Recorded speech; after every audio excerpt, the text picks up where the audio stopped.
The Virginia Cable Telecommunications Association and your local cable provider presents Cable Reports.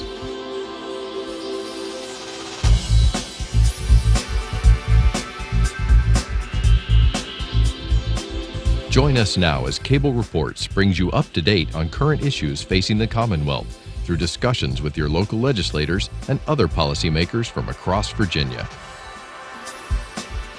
From the General Assembly and the City of Richmond, I'm Woody Evans for Cable Reports, brought to you by the Virginia Cable Telecommunications Association and Cox Communications, connecting Virginians to their government. We're pleased and honored to have Delegate Matt James with us today from the Virginia House of Delegates. Good to see you, sir. Good to be here. Thank you.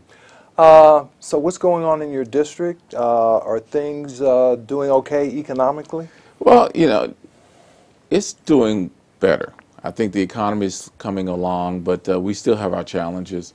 One of the things that we need to do is to continue to create more economic opportunity for the residents within the 80th district, getting the businesses back up. We've had our challenges, you know, with the toll system, the downtown, midtown tolling, and all of the construction that's going on. So, but I think the economy's starting to come back.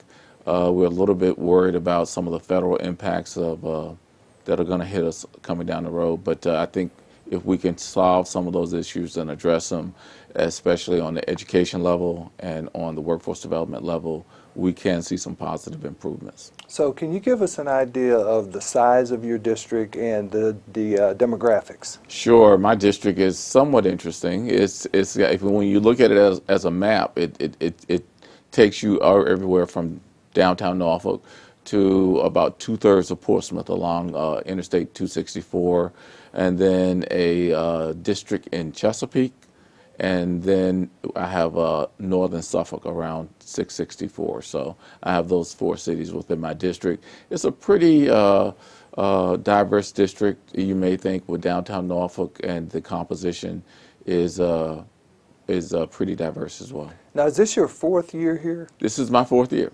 Yes. And what about your committee assignments? Do you have the same committee assignments? No, my committee assignments changed. I was moved to. I am now on appropriations. Oh, congratulations! Well, thank you, thank you. That was an honor to be asked to be serving on appropriations. So I'm on. I moved from Commerce and Labor and House Finance to appropriations, and I'm on 2 subcommittees within appropriations, Commerce and Agriculture, as well as Government Overlay, which are 2 pretty big subcommissions. And I'm also on House Health, Welfare, and Fine Institutions, HWI as we call it, and Agriculture.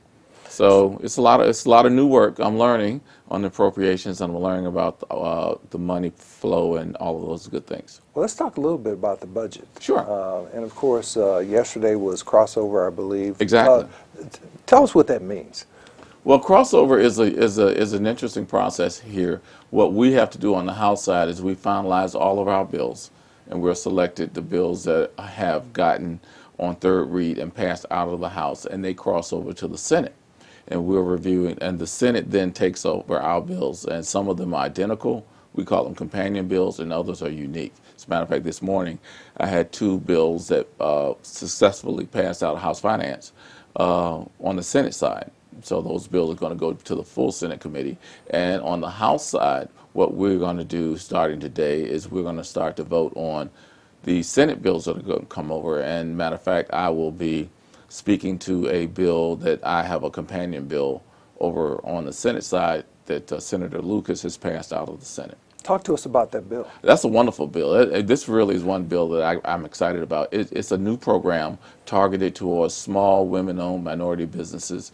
It's exactly what we seek to do with that core group of small businesses, is to create a avenue that they can get some sort of access to capital.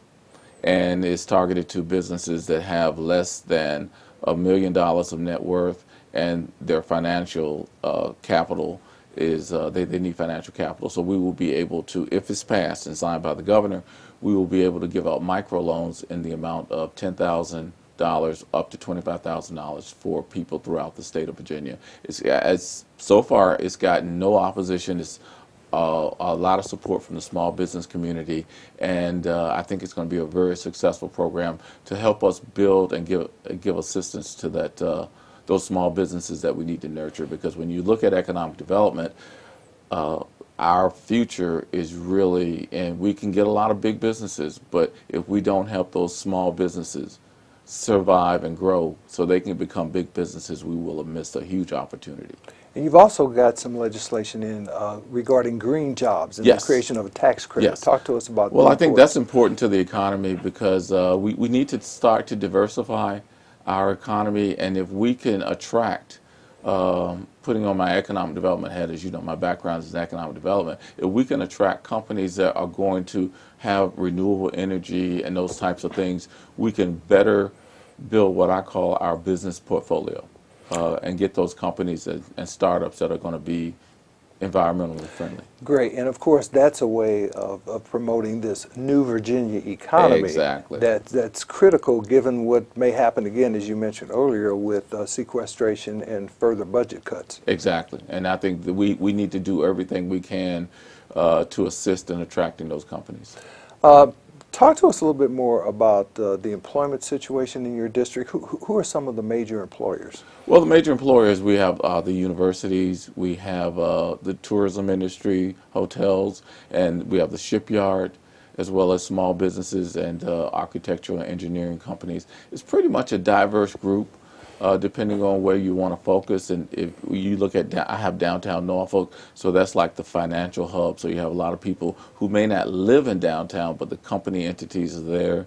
And then in Portsmouth, you have the government facilities, you have the port, you have the shipyard, you have the school systems, and the universities. Tidewater Community College has 2 campuses within the district.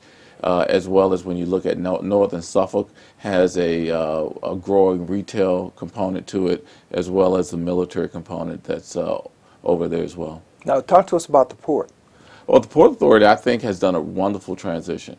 The new leadership of the port has done a good job of maintaining their assets, and I think, if I remember correctly, they gave a report that said that they are now more profitable than they once were. I think we are positioned well for the opening of the canal, with being able to dredge up to 55 feet. I think with the transportation system that we're putting in place, we can now assure a smoother transition of getting trucks in and out of Hampton Roads.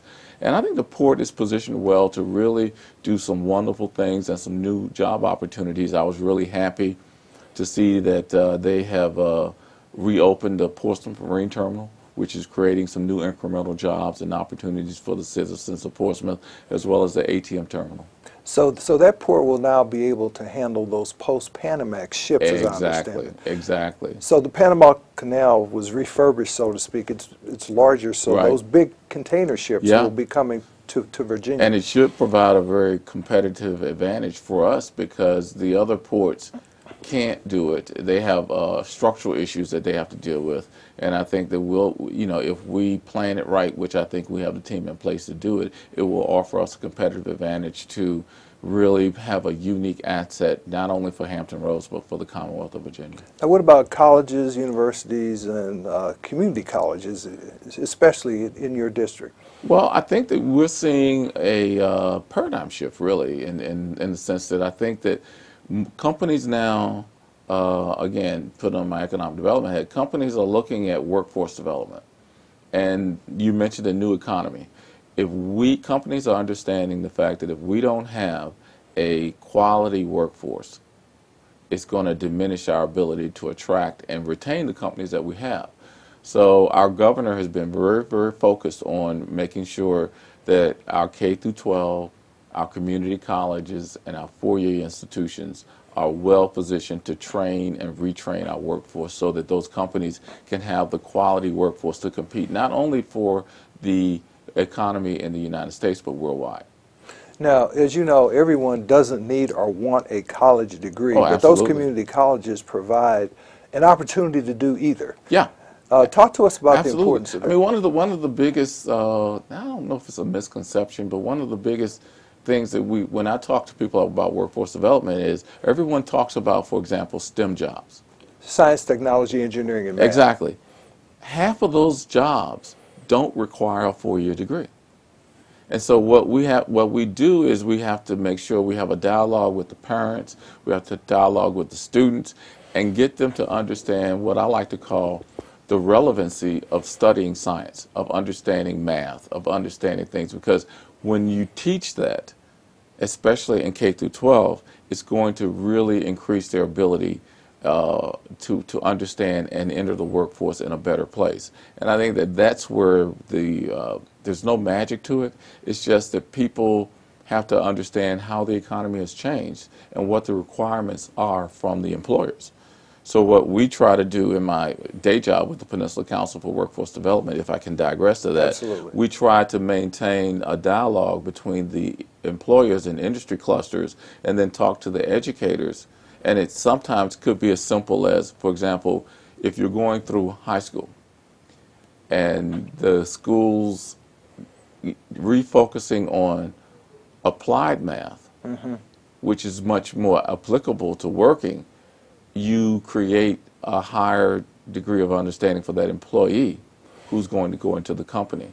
And so I think we're at that point, and I commend the governor and his administration of understanding that by focusing on workforce development and giving us the tools for economic development, we can really strengthen the overall economy of Virginia, and you can create new jobs and opportunities within the 80th district. Now, you mentioned non-degree related jobs. Yes. I think we have to put an H in STEM to include healthcare, do we not? We do.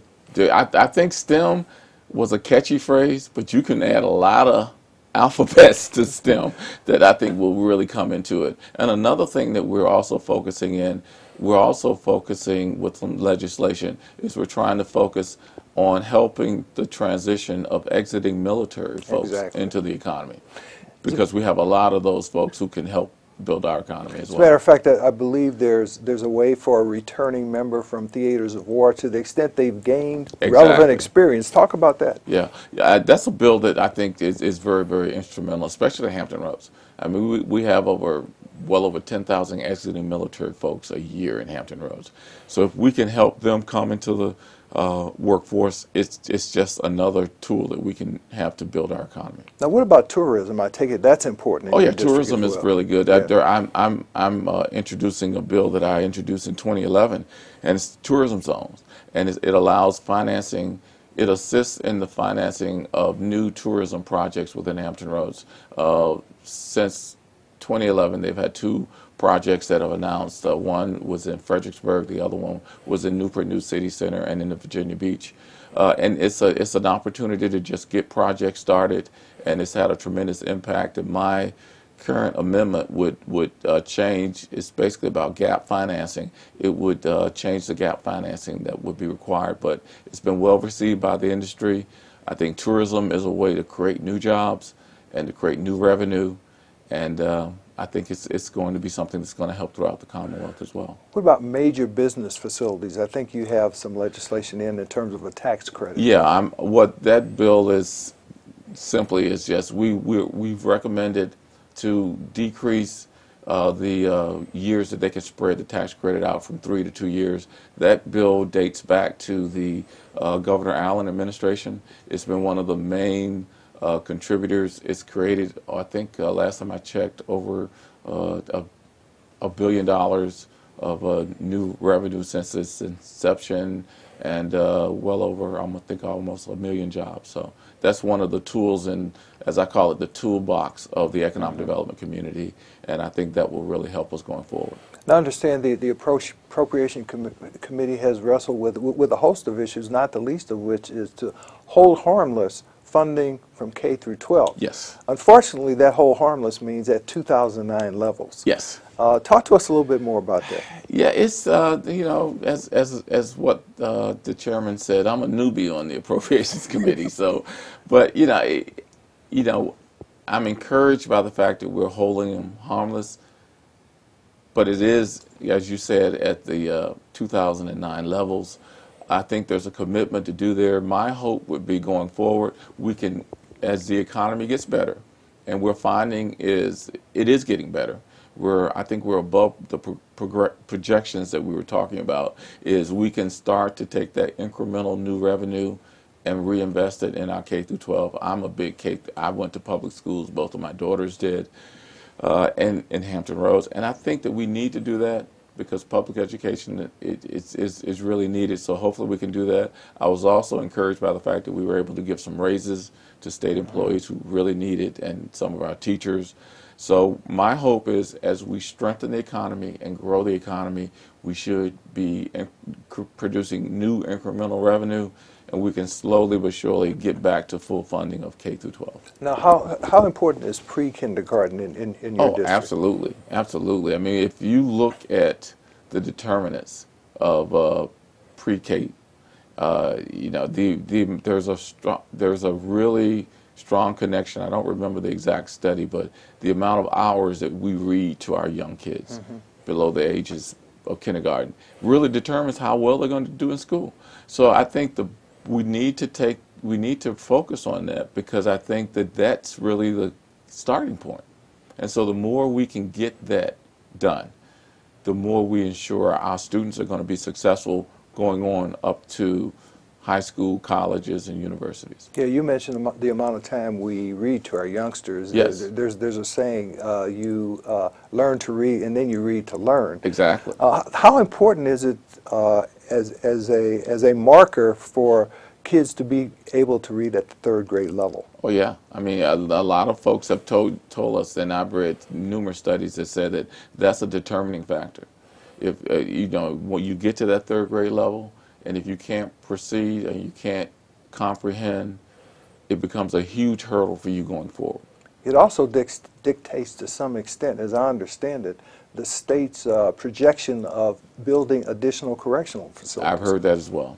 I've heard that as well, and that's, I mean, and that's been one of the things that that's kind of why I got into this new part-time job, is because I think that we need to do that. You know, we're in a worldwide battle for new economic development, and every child that we lose hurts us. Absolutely. And we need to move them forward. Now, what are you hearing from your constituents about the need to continue changes in the standards of learning? Well, as you know, we do a pre-survey of all of my constituents by mail, and I think what I've heard so far on those is that we need to make them more relevant. We need to make them more relevant. We need to do some flexibility. We need to give the K through 12 system more flexibility, that they can do the tough job that they have. Being a teacher is a tough job. Two of my sisters are teachers, so I understand that, you know, they do a lot. They're well committed, but the standard of learning is something that we have to constantly make sure that it's appropriate and it's relevant, and it's not taking away from the core value of teaching. So just rote memorization without the ability to analyze issues is not necessarily a good thing. Exactly. And of course, the number, I think, have been reduced because they were causing a lot of headaches for parents, teachers, and the students themselves. Yes. Now, what about a couple of other pieces of legislation that were passed last year but appear to be subject to a lot of debate and even potential demise this year? That was a bill that created an A to F scale to grade school districts, and another one that would have allowed the state to take over failing schools. Right. Well, quite frankly, I didn't like either one of those. So as my father said, you're sort of preaching to the choir. I think while the policy for that the bill you first mentioned might have been well intended, to give a community an F really has a chilling effect on its ability to recruit new businesses. What business would want to go to a school or to a city that has an F rating on the school system? I just don't think that makes sense. There are different ways to get at that and solve that issue. The other point that you raised is that I think that most of our cities, at least Norfolk, is now entering into an elected school board, but Portsmouth does have an elected school board. I think that if we've elected, if the local, I'm a big fan of local government is the best way to handle our local issues. If we've elected a local school board, it has a chilling effect on the locality to approve something that allows a state agency, a state entity to come in and take control. If the citizens of Portsmouth or Chesapeake or Suffolk has issues with the local school board, they should be allowed to fix them versus having someone come in. Or it should be at least a dialogue between the two. So that was my position on those two bills. Turning our attention to transportation issues. Yes. There was a very large funding package passed a couple of years ago. Funding will be disseminated throughout the Commonwealth. What kinds of transportation needs do you see in your district? Well, I think that I'm happy to see the Secretary and some of the bills that we have starting to look at, not only to look at transit as a component of transportation, because I really think, especially in cities like Portsmouth and Norfolk, if we don't develop a funding stream for transit, people need to have a method of moving from city to city if they don't have a car, if they can't afford a car. And I think that I used to tell the Virginia Department of Transportation folks all the time, one of the paradigm shifts we have to do in Hampton Roads is get away from moving cars to moving people. Because if we're going to be a region, we can't allow ourselves to not have a transportation system with a big transit element in it. When you go to any metropolitan area in any other state, they have a transportation system that doesn't require you to get in your car. So if we're really going to be a region, I need to be able to tell my constituents that if I live in Portsmouth and I work in Virginia Beach, why can't I take mass transportation? I mean, it's just a natural growth element. Charlotte's done it. Other cities have done it. Other metropolises. So I really think that we're moving in the right direction. We just need to keep going. I think the Transportation Bill 2313 was a bold step. We now have a dedicated revenue stream. I'm not a big advocate of tolling all these projects because I think tolling left to its own isolation has an ability to actually divide the region, because if I'm living in Portsmouth and I want to go to town center in Virginia Beach, now I got to think about, is the tunnel open? Am I going to have, I got to pay so I don't have an easy pass? There are too many tools in that. So I think that, but I think we're going to solve it. I have confidence in the new leadership in the governor's office and Secretary of Transportation. I think that it's going to be a really interesting time for not only Hampton Roads, but the rest of Virginia about how we deal with our transportation issues. So does rail carry a critical element in that transit system? I don't think, and as I said last time I was here, I don't think you take anything off the table. I would love to be able to catch a train to Richmond. I recently caught the train from Norfolk to Baltimore, and that was great. I got to do work. I got to sit on the train. So I think that any tool that we need to look at, we need to look at, because I think our goal should be we need to have a comprehensive transportation system solution for not only Hampton Roads, but the region as a whole. And I think that's where the country's moving.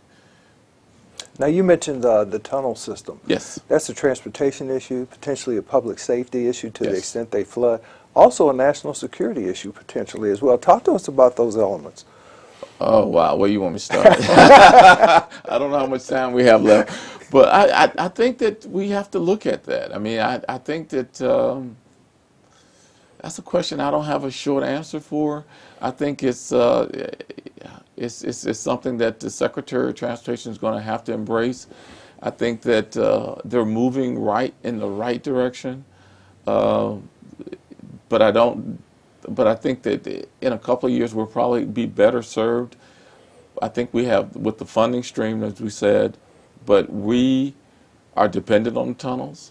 It is a national security. I, I'm not privy to what we're doing on those, but I think that it's something that we need to take. It needs to be put on a higher priority, and I do feel in the 4 years I've been here, it appears to be on a higher priority level than it once was. So I commend the governor and I commend Secretary Aubrey Lane for his work on that, and I think we're moving in the right direction. However, I think if constituents are watching this, if they have any ideas, we can talk about them.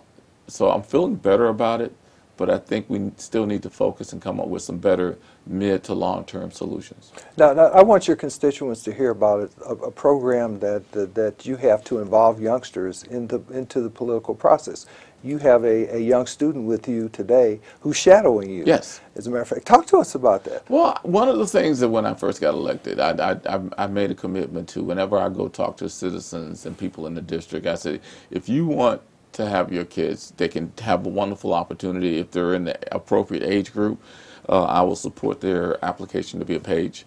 And if they don't, if they're older, like the student that's with me today, Aaron, he's a freshman in college. And just come over, give me a call, and I'll show them around, take them around, sit in committee meetings with me, because I really think that's our future. And to open them up to the opportunity of what we do in the General Assembly, I think is rather unique.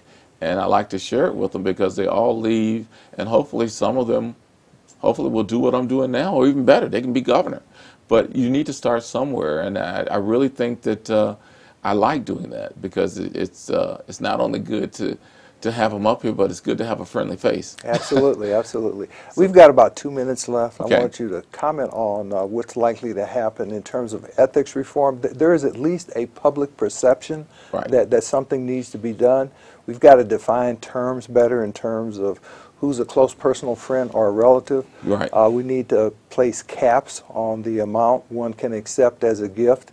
And we also need to define what's an intangible versus a tangible benefit. And I think the governor wants to even go further by creating an ethics commission. Right. How do you think all those things are going to come out? I think we're going to have some pretty strong legislation. I mean, we voted in the House side on the ethics bill yesterday, and it did pass, and I did vote for it. I think that we're going to have some continuing dialogue. I think that the bill has to have the caps definition, as you said, and it has to have appropriate oversight, and it has to have things that the citizens have told us we should do. However, I should also say that it should be understood that a lot of the delegates that at least I'm familiar with, we understand that. We don't come up here. We're part-time legislators. We don't come up here to do something that would cause ill harm to our citizens. But I do think that it's a system that's going to have to be in place. I think that the bill is going to be strengthened, and I think that it's going to be a process coming out of this session. And then I invite the citizens to comment on it. Did we go far enough? Are you comfortable with it? Because at the end of the day, they voted for us, and we should serve them. Thank you for being here, Delegate Matthew James. Thank you. Thank you for watching Cable Reports, brought to you by the Virginia Cable Telecommunications Association and Cox Communications, connecting Virginians to their government. Until next time, I'm Woody Evans.